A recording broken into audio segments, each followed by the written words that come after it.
Oke, assalamualaikum warahmatullahi wabarakatuh. Apa kabar semuanya? Semoga kita semua dalam keadaan baik-baik saja. Oke, salam pelajar dan tetap semangat dalam belajar. Oke, pada kesempatan kali ini saya akan membahas sumatif atau ujian tengah semester, mid semester pada SMP Negeri 5 Manggar, Kabupaten Belitung Timur, tahun ajaran 2023-2024. Oke, mata pelajaran informatika sumatif tengah semester untuk kelas 7 semester ganjil. Oke, ini tahun pelajaran 2023. Oke, langsung saja pembahasan dan atau kisi-kisi ya, kisi-kisi sumatif ujian tengah semester. Oke, soal nomor yang pertama. Oke, pilihan ganda. Oke, nomor 1.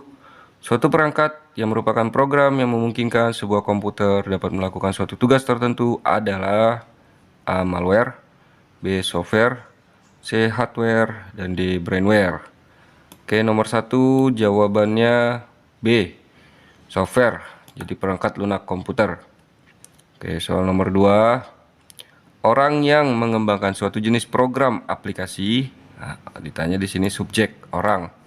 Mengembangkan suatu jenis program aplikasi disebut A. Customer, B. Programmable, C. Application, dan D. Programmer. Jadi orang yang mengembangkan suatu jenis program disebut programmer. Jawaban nomor 2 D. Programmer. Oke, soal nomor 3. Siklus yang terjadi pada proses kerja komputer secara urut ya. Yang A. Proses, input, output. C. B. Output, input, proses. C. Output, proses, input. Dan D. Input, proses, output. Oke, siklusnya soal nomor 3 jawabannya D. Pertama in di dalam input.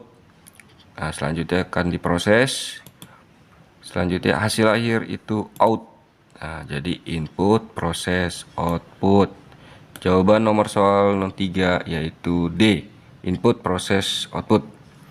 Soal nomor 4, pengertian hardware. Nah, hardware ya. Hardware ini secara umum adalah A. Perangkat lunak komputer, B. Situs untuk melakukan pencarian, C. Situs penyedia layanan jejaring sosial, D. Perangkat keras komputer. Jadi nomor 4 pengertian hardware secara umum yaitu D. Perangkat keras komputer. Kalau perangkat lunak ini disebut software. Kalau yang B ini masuk program atau software, biasa dikenal dengan Google Chrome, mesin pencarian, atau Google, atau bisa menggunakan aplikasi Firewalk atau lain-lainnya. Oke, nomor C ini medsos, bisa WhatsApp, Facebook, dan lainnya. Oke, dimasuk ke software. Jadi yang perangkat keras itu disebut hardware. Nomor 4 jawabannya D. Perangkat keras komputer. Nomor 5. Istilah informatika sepadan dengan istilah dalam bahasa Inggris. A. Komputer, B. Computing, C. Compute, dan D. Information. Jadi istilah informatika itu dalam bahasa Inggrisnya biasa disebut computing. Nomor 5 B jawabannya computing. Nomor 6, landasan berpikir untuk belajar informatika dinamakan A. Scientific approach, B. Creative thinking, C. Computational thinking, dan D. Higher thinking skill. Nomor 6 itu jawabannya C. Computational thinking, yaitu berpikir secara komputasional, termasuk landasan berpikir dalam belajar informatika. Jawaban nomor 6 C. Computational thinking. Soal nomor 7, istilah untuk belajar informatika tanpa menggunakan teknologi komputer atau gawai disebut A. Plugs, B. Unplugs, C. Paperless, D. Non-tools. Jadi tanpa menggunakan teknologi belajar informatika itu disebut unplugs. Nomor 7 jawabannya B. Unplug. Soal nomor 8, masyarakat sekarang ini yang hidup di dunia fisik sekaligus dunia virtual maya disebut dengan masyarakat A 2.0, B 3.0, C 4.0, dan D 5.0. Jadi masyarakat pada saat ini sekarang disebut yaitu masyarakat 5.0. Jawabannya D. Society 5.0 atau masyarakat 5.0. Nomor 8 jawaban D 5.0. Soal nomor 9. Perangkat lunak yang dibuat khusus untuk pengeditan. Nah, pengeditan foto atau gambar dan pembuatan efek adalah A. Adobe Reader, B. Snipping Tools, C. VLC, D. Adobe Photoshop. Jadi ini software Adobe Photoshop biasa digunakan untuk pengeditan foto atau gambar dan pembuatan efek. Itu biasa menggunakan software atau program Adobe Photoshop. Nomor 9 jawabannya D. Adobe Photoshop. Nomor 10. Proses menghidupkan komputer sering disebut dengan istilah A. Turn on, B. Booting, C. Starting, D. Restarting. Jadi proses menghidupkan komputer disebut B. Booting. Nomor 10 B. Booting.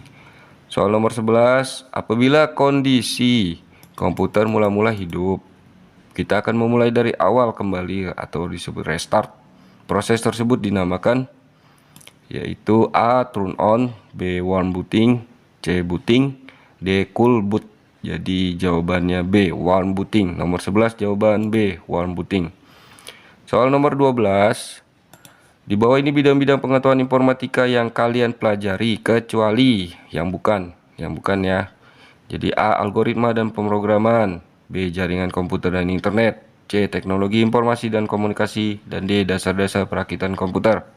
Jadi bidang-bidang pengetahuan informatika di sini A. Algoritma dan pemrograman disingkat AP termasuk bidang-bidang pengetahuan informatika, sedangkan B. Jaringan komputer dan internet termasuk juga bidang-bidang pengetahuan informatika atau disingkat JKI.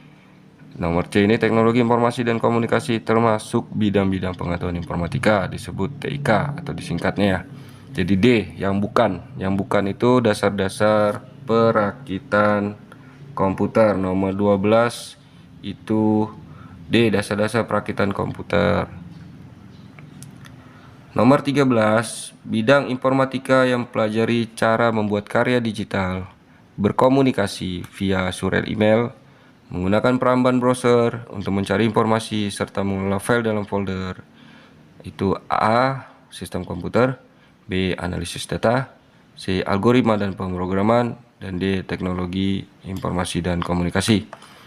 Jadi di sini soalnya kata kuncinya berkomunikasi via surel. Terus di sini ada untuk mencari informasi. Jadi di sini jawabannya D, yaitu teknologi informasi dan komunikasi. Soal nomor 13 jawaban D, TIK, teknologi informasi dan komunikasi. Soal nomor 14, keterampilan generik yang mengacu pada kemampuan seseorang untuk menulis, komunikasi lisan, dan presentasi untuk menyampaikan ide-ide atau hasil diskusi adalah keterampilan. Di sini kata kunci pada soal yaitu komunikasi. Ingat komunikasi lisan karena di sini ada presentasi juga. Jadi A. numerasi, B. komunikasi, C. kerjasama, dan D. manajemen. Jadi jawaban nomor 14 yaitu B. komunikasi. Soal nomor 15, kemampuan memahami dan menggunakan matematika dalam berbagai konteks untuk memecahkan masalah serta mampu menjelaskan kepada orang lain bagaimana menggunakan matematika merupakan keterampilan A. manajemen, B. komunikasi, C. numerasi, D. teknologi informasi. Jadi di sini berkaitan dengan angka-angka ya dalam matematika atau perhitungan-perhitungan untuk memecahkan. Itu keterampilan biasa disebut C. numerasi. Nomor 15 jawabannya C. numerasi.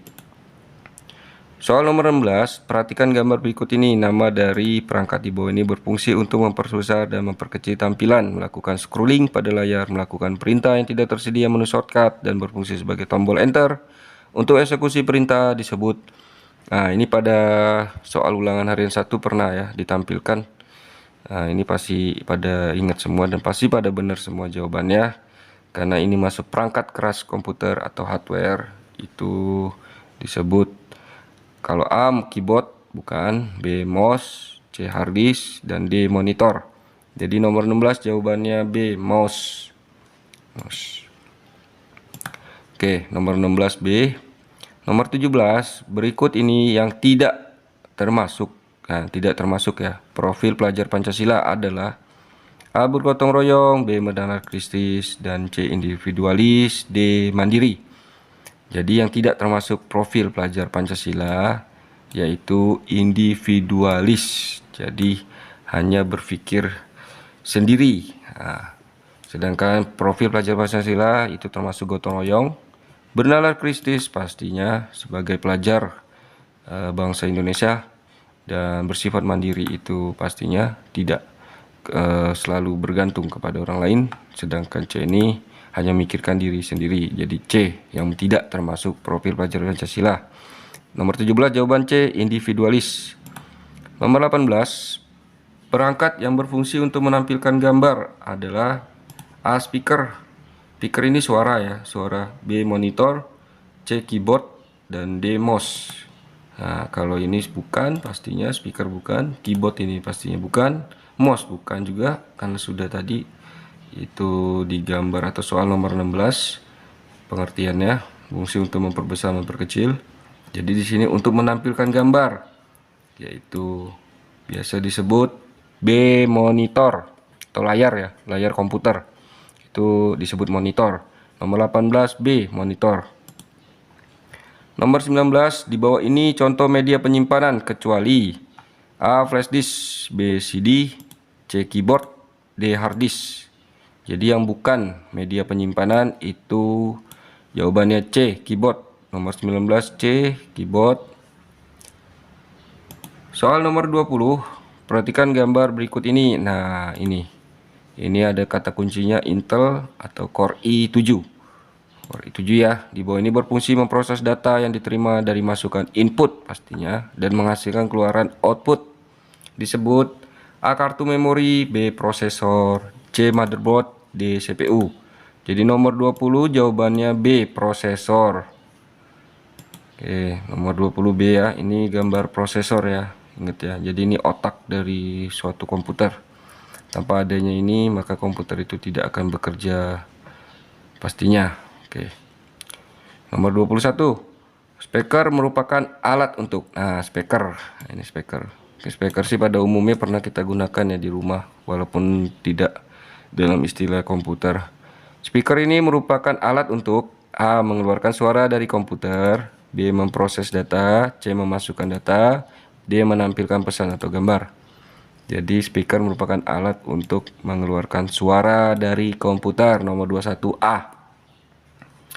Nomor 22, perhatikan gambar berikut ini. Nama dari perangkat di bawah ini berfungsi sebagai alat untuk memasukkan input dan berupa huruf. Nah, di sini kata kuncinya huruf, angka, dan simbol. Disebut, nah gambar ini di sini ada huruf, angka, dan simbol-simbol ya. Nah, ini atau biasa disebut ini papan ketik. Bisa pada laptop atau pada komputer ya. Ini masuk hardware juga, perangkat keras komputer. A. Prosesor, B. Motherboard, C. Keyboard, D. mouse. Jadi gambar ini disebut C. Keyboard. Nomor 22 jawabannya C. Keyboard. Nomor 23 berikut ini yang tidak termasuk, tidak termasuk artefak komputasional adalah A. program, B. aplikasi, C. video, dan D. komputer. Ini yang tidak termasuk artefak komputasional itu D. komputer. Nomor 23 D. komputer ya. Soal nomor 24, di bawah ini yang bukan merupakan perangkat input. Nah, ini input, ini masukan. Adalah A. mouse. Mouse itu masuk karena masuk perangkat input. B. ini keyboard. Keyboard ini masuk karena kita mau nulis atau memasukkan angka-angka melalui keyboard ini, perangkat input ya. Scanner. Nah, scan ini kita menyeken hasil dari kerja kita yang sudah di print akan kita scan ibaratnya. Nah, ini masuk input juga. Dan D. CPU. Nah, ini bukan. Jadi ditanya ini yang bukan ya. Yang bukan merupakan perangkat input adalah D. CPU. Nomor 24 D.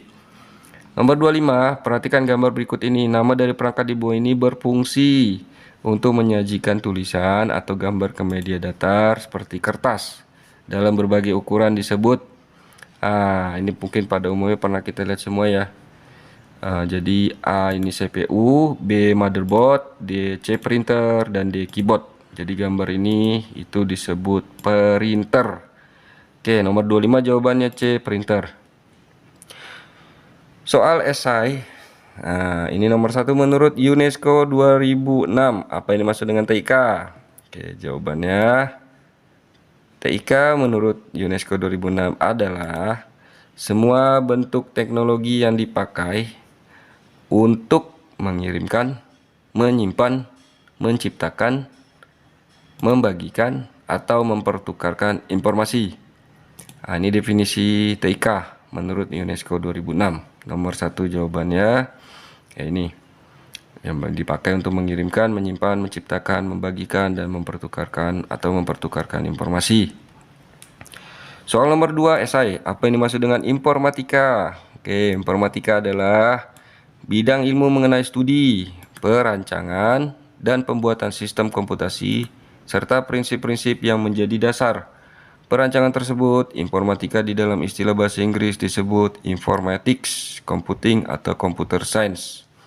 Jadi nomor 2 itu definisi informatika ya, yang pasti mengenai studi, pasti perancangan juga, pembuatan sistem komputasi, serta prinsip-prinsip yang menjadi dasar perancangan tersebut. Nah, itu disebut definisi dari informatika. Oke, nomor 2 jawabannya ini. Selanjutnya pertanyaan nomor 3, apa yang dimaksud dengan komputasi? Nah, nomor 3 ya. Komputasi adalah ilmu yang berkaitan dengan pemodelan matematika dan penggunaan komputer untuk menyelesaikan masalah-masalah sains. Jadi berkaitan dengan pemodelan matematika dan menyelesaikan masalah-masalah sains. Itu definisi dari komputasi, adalah ilmu yang berkaitan dengan pemodelan matematika dan penggunaan komputer untuk menyelesaikan masalah-masalah sains. Oke, nomor 4. Apa yang dimaksud dengan masyarakat 5.0? Oke, masyarakat 5.0 adalah atau society 5.0 biasa disebutnya ya dalam bahasa Inggris. Masyarakat yang dapat menyelesaikan berbagai tantangan dan permasalahan sosial dengan memanfaatkan beragam inovasi yang lahir di era revolusi industri 4.0. Nah, ini revolusi industri ini masuknya sekarang ini sudah memasuki zaman industri yang menggunakan mesin berbasis teknologi, dan masyarakatnya pada saat ini sekarang masuk masyarakat 5.0 atau society 5.0. Jadi sekarang kita tidak ada istilah bahasanya gaptek ya. Jadi kita harus belajar, karena tanpa adanya belajar pasti kita tidak akan paham. Tapi kalau kita belajar salah, itu mungkin akan jadi pengalaman. Oke, nomor 4 itu definisi dari masyarakat 5.0, society 5.0. Nomor 5, sebutkan bidang-bidang pengetahuan informatika. Oke, bidang-bidang pengetahuan informatika itu terdapat 8 bidang. Apa saja itu? Yang pertama berpikir komputasional BK, kedua teknologi informasi dan komunikasi disingkat TIK, 3 sistem komputer disingkat SK, 4 jaringan komputer dan internet disingkat JKI, 5 analisis data disingkat AD, 6 algoritma dan pemrograman disingkat AP, dan 7 dampak sosial informatika disingkat DSI, dan 8 praktikal lintas bidang disebut PLB. Oke, inilah 8 bidang pengetahuan informatika. Ingat ya, singkatannya BK, TIK, SK, JKI, AD, pemrogram AP, DSI, PLB. Oke, BTS, JA, ADP. Oke, BTS, JA, ADP. Oke, 8 bidang ya. Oke, demikianlah soal dan pembahasan kisi-kisi ya. Sumatif tengah semester, ujian tengah semester ganjil tahun ajaran 2023-2024, mata pelajaran informatika ini untuk kelas 7 SMP Negeri 5 Manggar. Oke, demikian soal dan pembahasan sumatif tengah semester yang bisa saya sampaikan, dan pastinya semoga bermanfaat. Teruslah belajar, jangan menyerah, tetap semangat dalam belajar. Oke, untuk meraih cita-cita ya untuk anak-anak semua, dan semoga bermanfaat video ini, dan jangan lupa di like dan share, subscribe pastinya, agar setiap materi dan kisi-kisi yang saya berikan dapat selalu menginspirasi, dan semoga menginspirasi buat pelajar-pelajar Indonesia. Oke, terima kasih atas perhatiannya. Semoga bermanfaat dan mohon maaf apabila ada kekurangan yang saya sampaikan, baik dari kata-kata. Dan apabila ada yang kurang jelas, silakan di kolom komentar dan bisa ditanyakan langsung pada mata pelajaran informatika. Oke, jangan sungkan untuk bertanya. Oke, terima kasih atas perhatiannya. Akhir kata, saya akhiri. Wassalamualaikum warahmatullahi wabarakatuh.